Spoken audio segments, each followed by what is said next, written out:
नमस्कार, मी doctor Anup Chole Patil, MDS periodontist and implantologist आणि owner of doctor Chole Patil's the gleam clinic. जर तुम्ही रूट कॅनल केले नाही किंवा रूट कॅनल अपूर्णरित्या झाले तर ते बॅक्टेरिया तुमच्या रक्तामध्ये जाऊन तुमच्या हार्टवर इफेक्ट करू शकतात.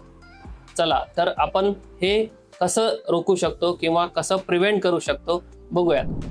तर दैनंदिन जीवनातील फक्त 5 साध्या सोप्या पद्धतीने पण महत्त्वाच्या ज्या ह्या गोष्टी जर तुम्ही अंमलात आणल्या तर तुम्ही हे टाळू शकता. नंबर 1, दररोज 2 वेळेस ब्रश करणे फ्लोरिडेटेड टूथपेस्टनी. नंबर 2, वेळोवेळी फ्लॉसचा उपयोग करणे. नंबर 3, दैनंदिन जीवनातील किंवा आहारातील गोड पदार्थाचा वापर बंद करणे. नंबर 4, रोज जीभ स्वच्छ ठेवणे जेणेकरून बॅक्टेरिया तोंडातले निघून जातील आणि तोंडाचा वास येणार नाही. आणि नंबर 5, दर 3 ते 4 महिन्यांनी आपल्या डेंटिस्टशी कॉन्टॅक्ट करा किंवा चेकअप करून घ्या. लक्षात ठेवा, प्रिव्हेंशन हीच एक सर्वात मोठी ट्रीटमेंट आहे.